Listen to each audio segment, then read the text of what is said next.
Hello friends, बहुत बहुत स्वागत है आपका अडानी एजुकेशन एकेडमी के इस यूट्यूब चैनल पर। तो हम एनसीईआरटी का जो कक्षा 12 है उसका फर्स्ट लेसन हम पढ़ रहे थे और इसके अंदर हमने 2-3 क्लासें ले ली है, जिसके अंदर हमने लेसन नंबर फर्स्ट जिसका नाम है जीवों में जनन ये स्टार्ट किया था, है ना। इसके अंदर हम क्या क्या टॉपिक पढ़ लिए थे ये एक बार चर्चा कर लेते हैं, उसके बाद में नेक्स्ट टॉपिक जो है वो स्टार्ट करेंगे। हमने जनन के बारे में पढ़ लिया था, जनन के प्रकार कितने होते हैं वो पढ़ लिए थे, पूरे कंप्लीट नहीं हुए हैं। जनन के 2 प्रकार हमने देखे थे, अलैंगिक जनन और लैंगिक जनन। अभी लैंगिक जनन में हमने कोई भी स्टार्ट नहीं किया है, कोई भी टॉपिक। अभी हमारा चल रहा है अलैंगिक जनन। अलैंगिक जनन की हमने कुछ विधियाँ पढ़ी थी, उसमें हमने पुनरुद्भवन, बीजाणु निर्माण, विखंडन और ऐसे कुछ विधियाँ हमने पढ़ ली थी, ठीक है। और उनके हमने डिटेल में उनकी चर्चा भी कर ली थी। और जो आज का हमारा टॉपिक रहने वाला है वो है कायिक जनन, कायिक प्रजनन, ठीक है। कायिक जनन के बारे में मैंने आपको पहले ये बताया था कि कायिक जनन जो है वो अलैंगिक जनन का ही एक प्रकार है, ठीक है। क्योंकि अलैंगिक जनन में हमने ये चीज़ें देखी थी कि मुख्य विशेषताएं हमने ये बात की थी उनकी कि अलैंगिक जनन के अंदर कभी भी युग्मकों का निर्माण नहीं होता है, युग्मक नहीं बनते हैं, यानी कि नर युग्मक भी नहीं बनता, मादा युग्मक भी नहीं बनता। जब युग्मक ही नहीं बनते हैं तो युग्मक संलयन भी नहीं होगा, ठीक है। तो इस वजह से जो हमने विधियाँ पढ़ी थी, जैसे पहले हमने विखंडन विधि पढ़ी थी, उसके भी 2 टाइप पढ़े थे हमने, है ना, द्विविखंडन और बहुविखंडन, जिसमें शरीर जो है वो 2 या 2 से अधिक भागों में टूटकर अलग अलग नए जीवों का निर्माण कर लेता है, ठीक है। और उसके बाद में हमने ये जो और भी इसकी विधियाँ पढ़ी थी, मुकुलन पढ़ा था। मुकुलन के अंदर भी एक प्रवर्ध निकलता है, एक बड निकलती है ना। वही आगे बड़ी होकर फिर शरीर से अलग भी हो सकती है, नहीं हो तो भी वो कॉलोनी बनाकर रह सकती है। और उसके बाद में हमने बीजाणु निर्माण की प्रक्रिया पढ़ी थी, ठीक है।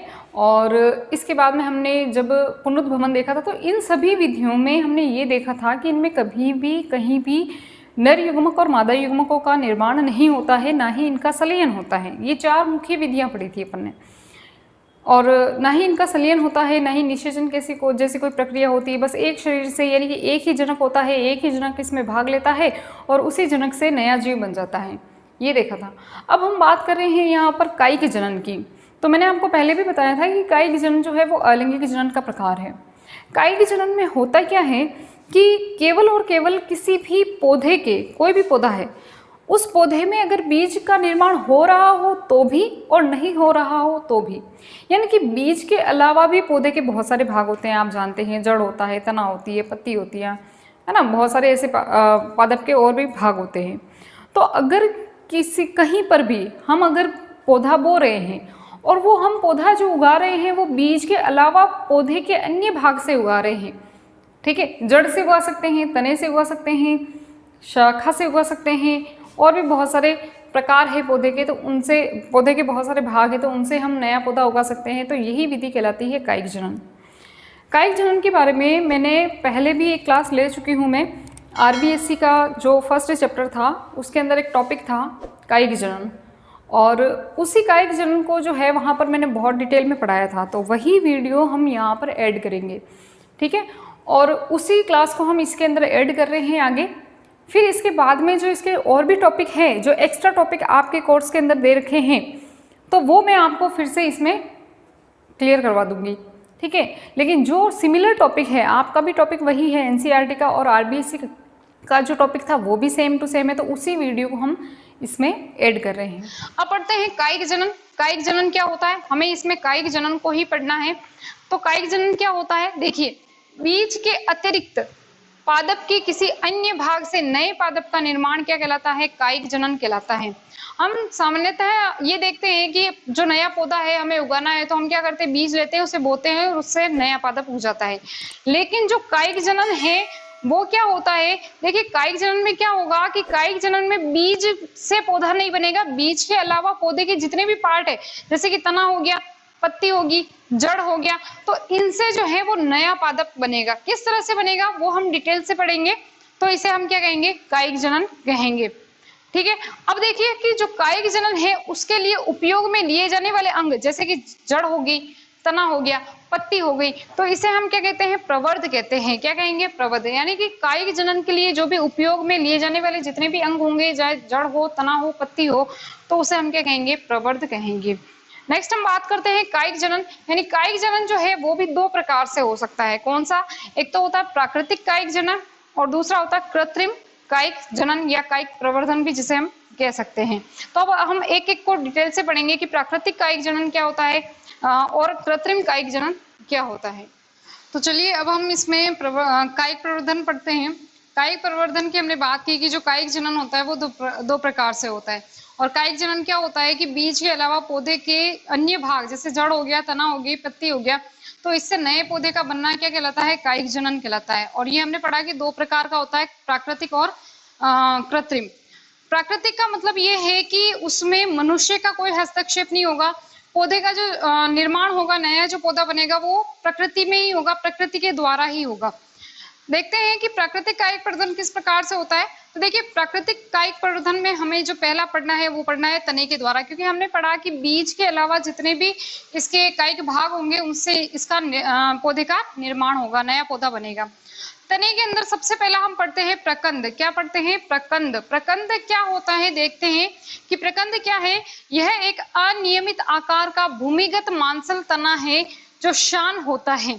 देखिए, अनियमित यानी इसके कोई आकार नहीं होगा, कोई आकृति नहीं होगी, यानी कि ये भूमि के निचले भाग में होगा, यानी इस तरह से भूमि के निचले भाग में होगा, इस तरह से होगा, ठीक है। और मांसल तना है जो शान होता है, शान का मतलब फ्लैट, बिल्कुल इस तरह से जमीन के नीचे होगा, ये शान अवस्था में होगा ये। और इससे जो है वो अपस्थानिक जड़ें निकलती है। इससे किस प्रकार की जड़ें निकलेगी, अपस्थानिक जड़ें निकलेगी, ठीक है। नेक्स्ट इसका हम अगर एग्जाम्पल देखें तो अदरक, अदरक है, हल्दी है। आपने अदरक और हल्दी को देखा होगा, जो इस प्रकार से शान अवस्था में, यानी कि मांसल भाग होता है, ये अनियमित आकार का तना होता है।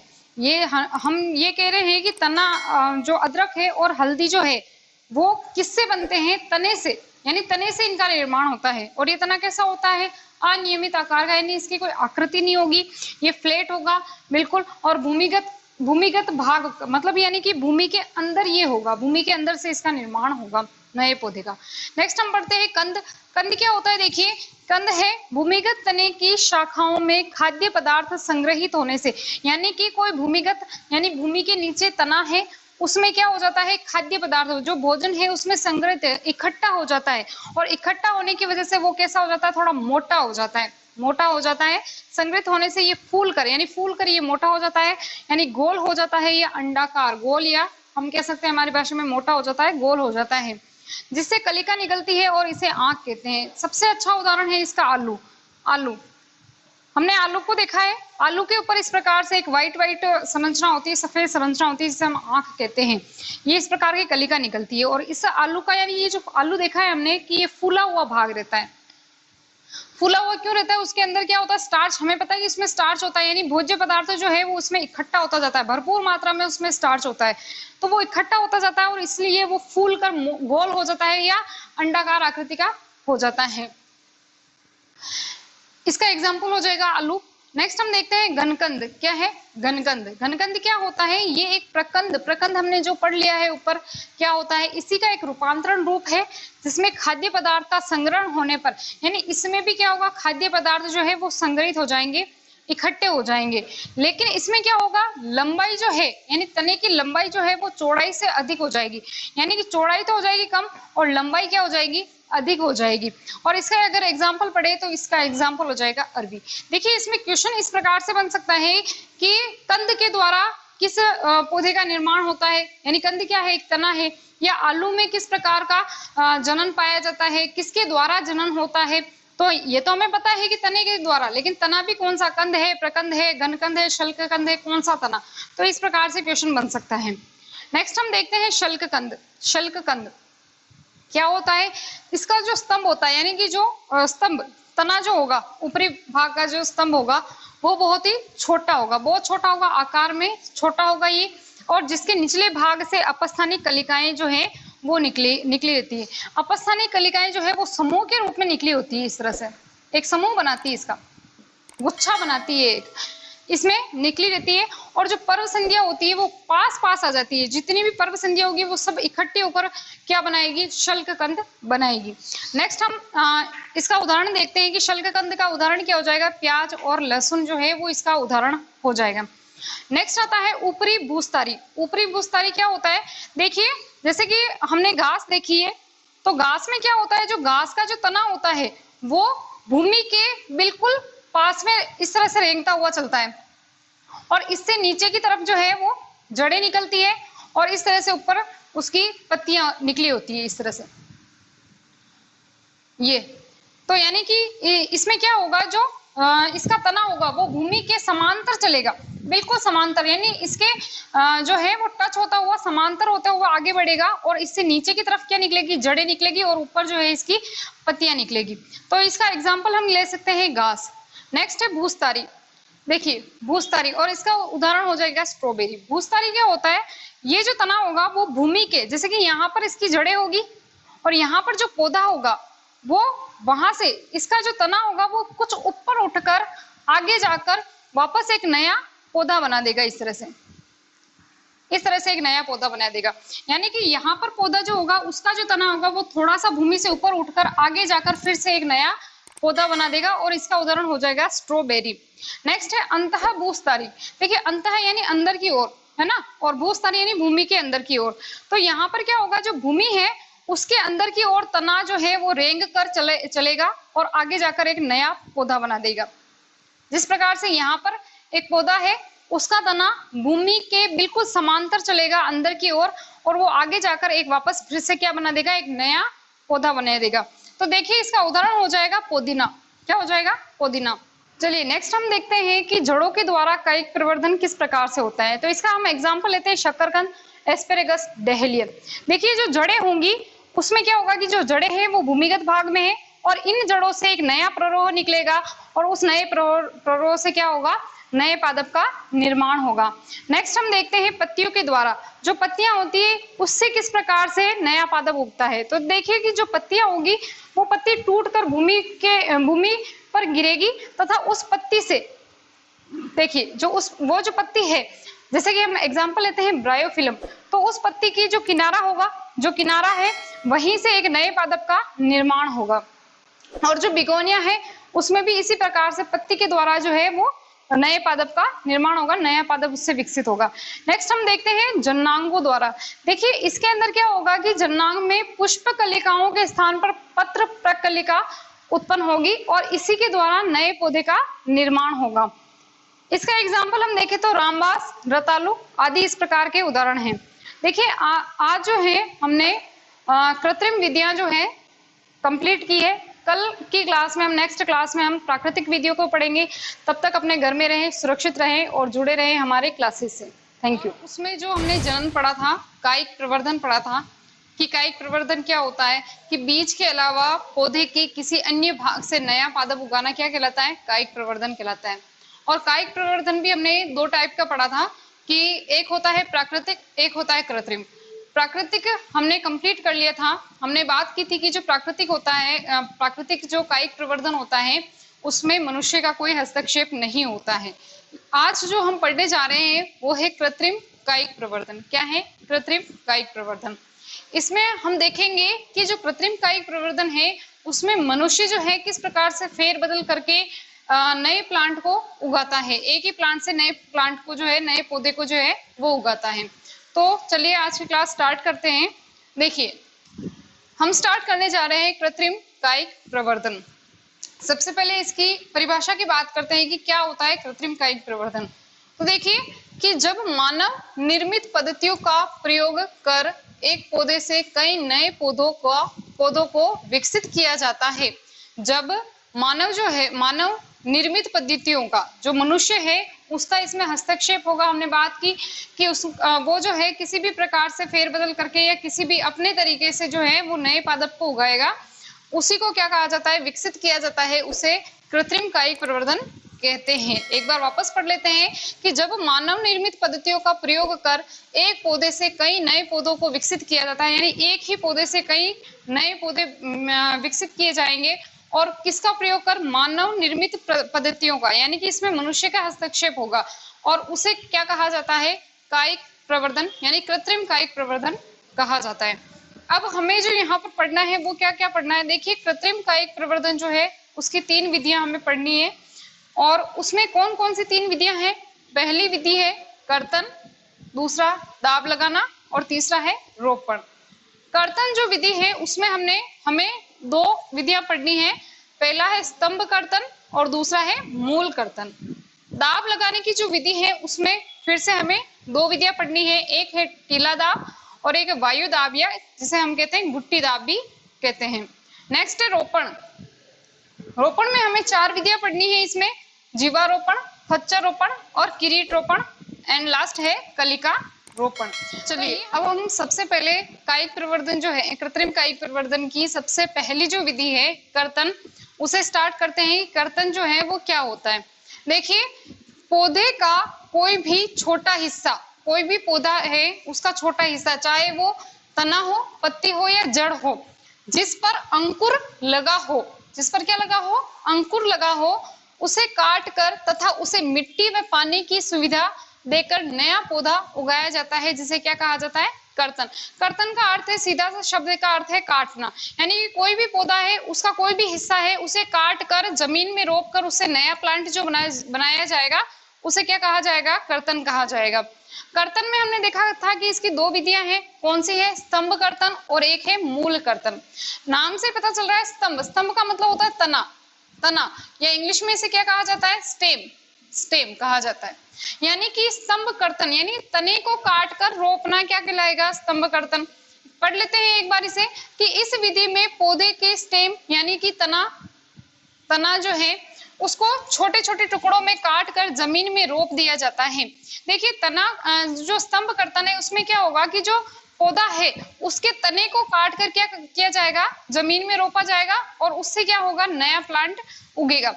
अब इसके उदाहरण देखते हैं हम, जैसे गन्ना है, अंगूर है, गुलाब है, बोगनविलिया आदि इसके उदाहरण है। हम जैसे देखते हैं कि जो गुलाब है या गन्ना है उसको क्या किया जाता है, उसके तने को काटा जाता है और उससे जमीन में रोपा जाता है जिससे एक नया पौधा उग जाता है, तो ये क्या हो जाएगा, स्तंभ कर्तन हो जाएगा। नेक्स्ट हम बात करते हैं मूल कर्तन की। मूल का अर्थ है जड़, क्या है, जड़, जिसे क्या कहा जाता है, रूट भी कहा जाता है, रूट। अब यहाँ पर कर्तन, मूल कर्तन यानी जड़ को काट कर उगाना, यानी इसमें क्या होगा कि जड़ से नया पौधा उगाया जाएगा, ठीक है। तो इस विधि में मूल के टुकड़ों को ऊर्ध्व स्थिति में लगाया जाता है ताकि शीर्ष पर उपस्थित अपस्थानिक कलिकाएं प्रस्फुटित हो सके। यहाँ पर क्या होगी, जो जड़ें होंगी उसको इस तरह से खड़ी अवस्था में यानी ऊर्ध्व स्थिति में लगाया जाएगा, तो उसकी जो शीर्ष अवस्था है, शीर्ष जो अवस्था होगी उससे क्या होगी, अपस्थानिक कलिकाएं निकलेगी और इन अपस्थानिक कलिकाओं से क्या होगा, एक नया प्लांट उगेगा। अगर हम इसके उदाहरण की बात करें तो देखिए इसका उदाहरण हो जाएगा नींबू, अमरूद, सेब, चेरी आदि इस प्रकार के इसके उदाहरण हो जाएंगे। अब हम नेक्स्ट विधि पढ़ते हैं जो है दाब लगाना। क्या है, दाब लगाना। क्या होगा इस विधि में, देखिए इस विधि में तने या मूल यानी जड़ को मुख्य पादप से बिना अलग किए उसमें अपस्थानिक जड़ों के निर्माण को प्रेरित किया जाता है जिससे नए प्ररोह जो है वो निकलते हैं। पहले हमने पढ़ी कर्तन विधि। कर्तन विधि में क्या हो रहा था कि कोई तना है या कोई जड़ है उसको काट कर और फिर उसे मिट्टी में रोप कर उससे नया प्लांट बना रहे हैं। इसमें क्या करेंगे कि पहले अपस्थानिक जड़ें उगाएंगे, पहले जड़ें उगाएंगे फिर काटेंगे, यानी कोई पौधा है तो उसकी शाखा है तो वो उसे काटेंगे नहीं, वहीं पर उसके शाखा से जो है वो जड़ें उगाएंगे, प्ररोह उगाएंगे और फिर उसे काट कर अलग किया जाएगा। तो सबसे पहली विधि है इसके अंदर टीला दाब। क्या है, टीला दाब। मीनिंग का, इसका मीनिंग समझ लेते हैं। टीला जो है उसका मतलब होता है मिट्टी का ढेर या मिट्टी की कह सकते हैं, और दाब यानी उस पर दाब यानी मिट्टी का दाब लगाया जाएगा।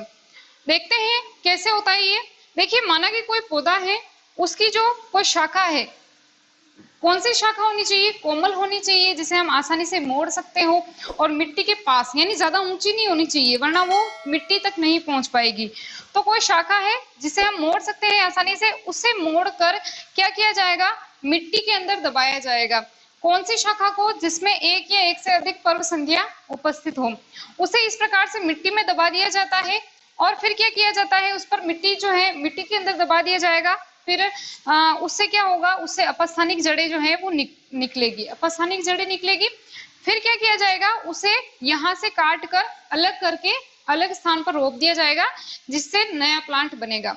अब अगर इसके उदाहरण की बात की जाए कि ये इस विधि को किन पादपों में उपयोग में लिया जाता है, तो एग्जाम्पल हो जाएंगे चमेली और मोगरा। क्या हो जाएंगे, चमेली और मोगरा हो जाएंगे।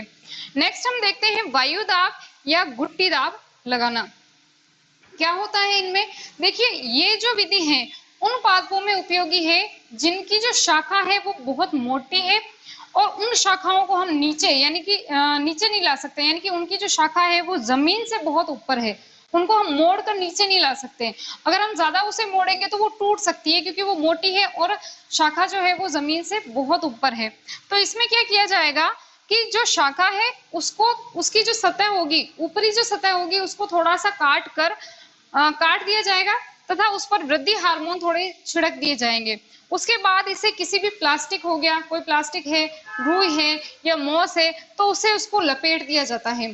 फिर क्या किया जाता है कि जो उसके ऊपर वाली जो शाखा होती है उस पर इस प्रकार का मटका जो है वो लटकाया जाता है, जिसमें जल भर दिया जाता है, और फिर उससे एक नीचे की तरफ छेद किया जाता है, छिद्र, जिससे पानी नीचे आ सके। और इस छिद्र में क्या किया जाता है, एक सूतली लटकाई जाती है, जो रस्सी है या सूतली है उसे लटकाया जाता है, ताकि वो पानी जो है वो इस तरह से सूतली के द्वारा नीचे आ सके। फिर इस सूतली को क्या किया जाएगा, यहाँ पर जो शाखा जिसे हमने काटा है और उसके ऊपर प्लास्टिक या कोई भी रुई है उसे लपेटा है, तो उसके ऊपर इसे लपेट दिया जाता है, ताकि यहाँ से जो पानी आएगा वो कहाँ जाएगा, इस शाखा के ऊपर जाएगा। फिर क्या होगा, इस शाखा से जो है अपस्थानिक जड़ें निकलेगी या नए प्रवाह उत्पन्न होंगे। फिर इसे यहाँ से थोड़ा सा दूर से काट कर नया पादप उगाया जाएगा। ठीक है, तो ये हो गया वायु दाब और टीला दाब। नेक्स्ट जो हमारी विधि है वो है रोपण। क्या है, रोपण। जानते हैं पहले रोपण क्या होता है। तो देखिए, इस विधि में दो अलग अलग पौधों के हिस्सों को काट कर इस प्रकार से जोड़ते हैं कि वह संयुक्त होकर एक नए पौधे के रूप में वृद्धि कर सके। यहाँ पर क्या होगा कि जैसे कोई दो पौधे हैं, अलग अलग पौधे हैं, उनको उनके हिस्सों को काटेंगे और उनको इस प्रकार से जोड़ेंगे कि वो एक दूसरे में फिट आ जाए, और उनका क्या होगा, उन दोनों को इस प्रकार से जोड़ेंगे कि उनकी जो एदा होगी वो आपस में संयुक्त हो जाए, आपस में संयुक्त हो जाए। फिर उनको क्या करेंगे, बांध देंगे। अब देखिए कि यहाँ पर दो शब्द आएंगे, एक आएगा कलम और एक आएगा स्कंद। पहले जान लेते हैं कलम क्या होगा और स्कंद क्या होगा। जिसका रोपण किया जाता है उसे कहा जाता है कलम। क्या कहा जाएगा, कलम। कोई भी जैसे कि मान लीजिए कि कोई हिस्सा है पौधे का, उसमें जिसका रोपण यानी कि जिसको रोप रहे हैं उसके अंदर जिसका रोपण कर रहे हैं उसको तो कहा जाएगा कलम, और जिसमें रोप रहे हैं यानी इस रोपण जो कलम है उसको किसमें रोपा जा रहा है उसको कहेंगे स्कंद। क्या कहेंगे, स्कंद। ठीक है, अगर हम इसके एग्जाम्पल की बात करें तो कौन से हो जाएंगे, गुलाब, सेब, अमरूद, नींबू आदि, आम जो है आदि, इस प्रकार के इसके उदाहरण हो जाएंगे। सबसे पहला जो आता है इसके अंदर वो आता है जीबी रोपण। क्या आता है, जीबी रोपण। इनमें क्या होगा कि जो कलम और स्कंद जो होंगे वो बराबर मोटाई के होंगे, 8 से 10 सेंटीमीटर मीटर के इनके अंदर मोटाई के होंगे। इसमें क्या किया जाएगा, जो कलम और जो स्कंद होगा उन दोनों को ही, जो कलम होगा उसका तो आकार होगा वी आकार में इसको काटा जाएगा, और जो स्कंद होगा उसको वेज आकार में काट कर दोनों को रोप दिया जाएगा तथा दोनों को बांध दिया जाएगा। इस प्रकार से धागे, डोरी से, या फिर हम ये कह सकते हैं कि जो रस्सी है उससे इस प्रकार से बांध दिया जाएगा, जिससे यहाँ पर जो है इन दोनों, जहां से ये दोनों मिलेंगे वहां से क्या होगी, अपस्थानिक कलिकाएं निकलेगी और नए पादप का निर्माण हो जाएगा। नेक्स्ट हम पढ़ते हैं फच्चर रोपण। इसमें भी इस प्रकार से जो कलम होगा उसको वी आकार में काटेंगे तथा जो स्कंद होगा उसे भी वेज आकार में। लेकिन दोनों में डिफरेंस क्या है कि यहाँ पर जो कलम है और जो वेज है उसको इस तरह से तिरछा काटा जाता है। ये देखिए, तिरछा काटा जाएगा, और इसको बिल्कुल वी आकार में ही काटा जाएगा, वी और वेज आकार में इसको काटा जाएगा, और दोनों को एक दूसरे में जोड़कर रस्सी द्वारा बांधकर इसका जो है नया पादप उगाया जाएगा, नया पादप बनाया जाएगा। नेक्स्ट है किरीट रोपण। किरीट रोपण में क्या होता है, जो स्कंद जो होता है, स्कंद जो होता है उसकी मोटाई जो होती है वो कलम से बहुत ज्यादा बड़ी होती है, और एक ही स्कंद में कितने ही प्रकार के, बहुत ज्यादा जो है वो कलम इसके अंदर रोप कर नए प्लांट को उगाया जाता है। नेक्स्ट है कलिका रोपण। इसमें क्या किया जाएगा, दोनों को टी आकार में काटा जाएगा। कौन, कलम और स्कंद को दोनों को टी आकार में काट कर उन दोनों को जोड़ दिया जाता है तथा इससे जो है नए प्लांट को उगाया जाता है। तो ये बात हुई रोपण की। तो इस प्रकार से ये 3 विधियां होती है, कर्तन, दाब लगाना और रोपण विधि। चलिए नेक्स्ट हम देखते हैं कि कायिक प्रवर्धन के लाभ और हानियां क्या क्या है। ठीक है, सभी के किसी ने कोई भी अगर हम विधि पढ़ रहे हैं तो उसके लाभ के होंगे, अगर लाभ है तो उसके साथ साथ उसकी हानियां भी ज़रूर होगी। ठीक है, तो लाभ भी पढ़ने हैं और यहाँ पर हमें हानियां भी पढ़नी है। तो सबसे पहले हम देखते हैं कायिक प्रवर्धन के लाभ। तो लाभ में आपको पहला जो लाभ दिखेगा वो क्या है, बीज विहीन पादपों के लिए अति उपयोगी। अगर किसी पादप के अंदर बीज नहीं बन रहा है तो क्या पौधा नहीं उगेगा, क्या उगेगा, बिल्कुल उग सकता है। लेकिन किस विधि के द्वारा हम उसे उगा सकते हैं, कायिक प्रवर्धन विधि के द्वारा। क्योंकि कायिक प्रवर्धन में बीजों के अलावा ही पौधे के किसी अन्य भाग से नया पौधा बनाया जाता है। तो यहाँ पर अगर मान लीजिए कि कोई ऐसा पौधा है, जैसे केला ले लीजिए, केले के अंदर भी बीज नहीं बनते हैं, फिर भी केले का पौधा तो उगता है ना। तो हम बीज से विहीन पादपों के लिए, यानी कि जिनमें बीज नहीं बनते हैं, उन पादपों को भी हम उगा सकते हैं। ठीक है, नेक्स्ट पॉइंट देखिए, जिन पौधों में के बीज में अंकुरण क्षमता कम होती है उनमें भी ये उपयोगी होता है। मान लीजिए कोई बीज तो बन रहा है लेकिन उनका अंकुरण नहीं हो पा रहा है, उनमें से नई कलिका का प्रस्फुटन नहीं हो पा रहा है, तो फिर ऐसे पौधों को किस विधि के द्वारा उगाया जा सकता है, कायिक प्रवर्धन विधि के द्वारा उगाया जा सकता है। ठीक है, नेक्स्ट देखिए, उजड़े हुए क्षेत्र को शीघ्रता से हरा भरा किया जा सकता है। अगर मान लीजिए कोई बंजर भूमि है, बंजर तो नहीं कह सकते, यूँ कह सकते हैं कि कोई ऐसी भूमि है जिसके ऊपर पादप है ही नहीं, बिल्कुल नहीं है, कुछ भी नहीं है, तो हम अगर वहाँ पर बीज बोएं तो उनमें ज़्यादा समय लग सकता है। लेकिन इस विधि के द्वारा अगर हम वहाँ पर पौधों को उगाए तो बहुत ही जल्दी से वहाँ पर नए पौधे उग जाएंगे, यानी कि वो जो क्षेत्र होगा वो जल्दी से जल्दी हरा भरा हो जाएगा। ठीक है, नेक्स्ट हम पॉइंट देखते हैं, पादप के जीवित रहने की दर जो होती है वो अधिक होती है।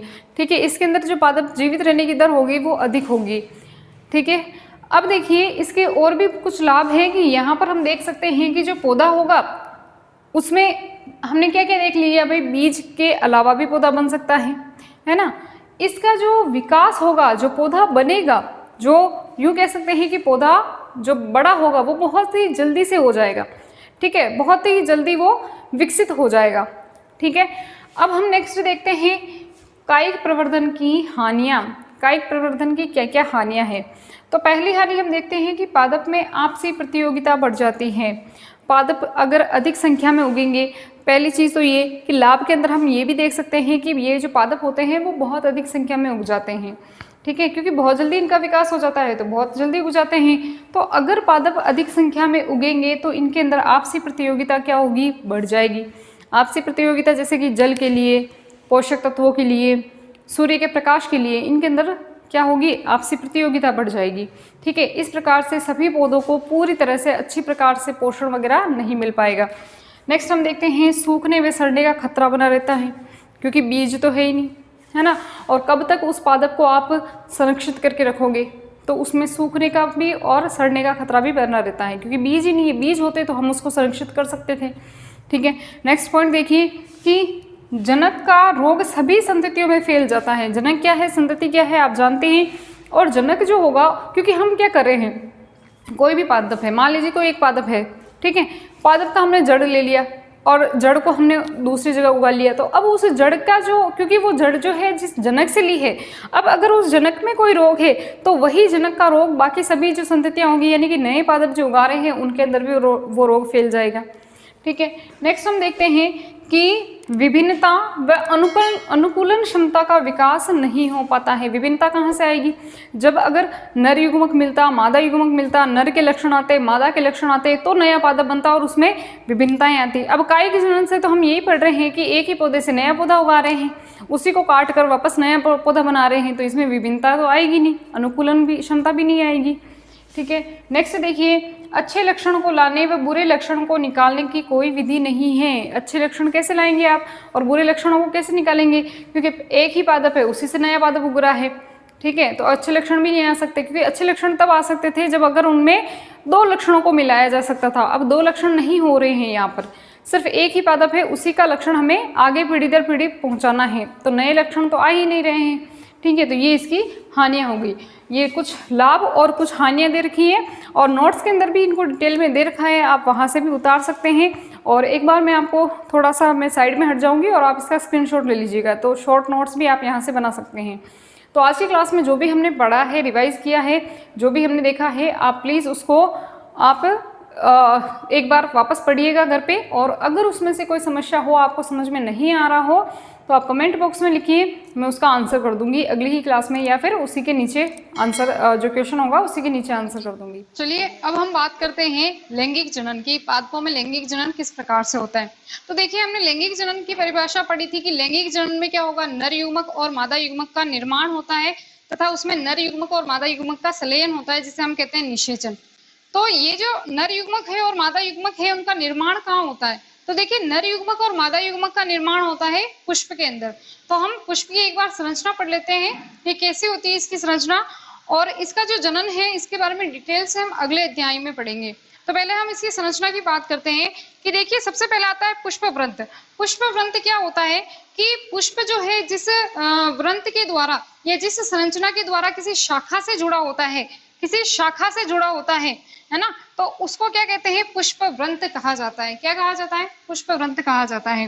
ये पुष्प व्रंत आगे जाकर एक फुली हुई संरचना बनाता है, जिसे कहा जाता है पुष्पासन। पुष्पासन, पुष्प का आसन, जहां पर पुष्प क्या होगा, विराजमान होगा, यानी वहां पर वो लगा होगा। नेक्स्ट हम बात करते हैं बाह्य दल की। बाह्य दल क्या होते हैं कि इस प्रकार की आप संरचना देख रहे हैं, ये जो संरचना दिखाई दे रही है, ये होता है बाह्य दल, जो दलों से मिलकर बना होता है। सबसे बाहर का जो दल होता है, दल पुंज बनाते हैं ये, इसे कहा जाता है बाह्य दल। ये बाह्य दल हमेशा ध्यान रखिए कि ये जो होते हैं वो हमेशा हरे रंग के होते हैं। किसी भी पुष्प में बाह्य दल का रंग जो होगा वो हमेशा हरा रंग होगा।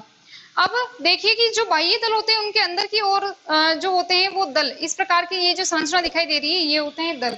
दल का रंग जो है वो अलग अलग पुष्प में अलग अलग प्रकार का होता है। जैसे दल को हम पंखुड़िया भी कहते हैं, हमारी नॉर्मल भाषा में पंखुड़िया कहा जाता है। जैसे कि हम गुलाब का फूल लें तो गुलाब के फूल के अंदर कैसा होता है, गुलाबी रंग का होता है। सूरजमुखी का फूल है तो उसके अंदर कैसा होगा, पीले रंग का होगा। तो ये होते हैं दल। अब देखिए, दल के अंदर इस प्रकार की संरचना दिखाई दे रही है, ये इस प्रकार की संरचना, एक धागेनुमा संरचना। इस संरचना को कहा जाता है पूतंतु। क्या कहा जाता है, पूतंतु। और ये पूतंतु आगे जाकर एक द्विपाली संरचनाओं का निर्माण कर रहे हैं। इस प्रकार की ये द्विपाली संरचना है। इस संरचना को कहा जाता है पराग कोश। इन्हीं पराग कोश में किसका निर्माण होता है, पराग कण का निर्माण होता है। किसका निर्माण होगा, पराग कण का निर्माण। और ये पराग कण क्या है, ये नर युग्मक है। क्या है, नर युग्मक है। पराग कोश और पूतंतु जो है उसे सम्मिलित रूप से कहा जाता है पुंकेसर। और ये क्या है, नर जननांग है। क्या है, पुंकेसर क्या है, नर जननांग। नर जननांग, जिसमें किसका निर्माण होता है, नर युग्मक का निर्माण होता है, जिसे हम क्या कहते हैं, परागकण कहते हैं। अब बात करते हैं इस प्रकार की ये जो संरचना दिखाई दे रही है, बिल्कुल अंडाकार संरचना जो दिखाई दे रही है, इसे कहा जाता है, इस संरचना को क्या कहेंगे। तो देखिए, यहाँ पर सबसे ऊपर की ओर जो संरचना है, इस तरह से फूली हुई जो संरचना है, जिसे कहा जाता है वर्तिकाग्र। क्या कहा जाता है, वर्तिकाग्र। वर्तिकाग्र जो है नीचे की तरफ एक पतली सी संरचना बनाती है, नलिकाकार संरचना, जिसे कहा जाता है वर्तिका। क्या कहेंगे, वर्तिका। नेक्स्ट, वर्तिका जो है वो नीचे की तरफ एक अंडाकार संरचना बनाती है। इस प्रकार से ये फूली हुई संरचना बनाएगी, जिसे कहा जाएगा अंडाशय।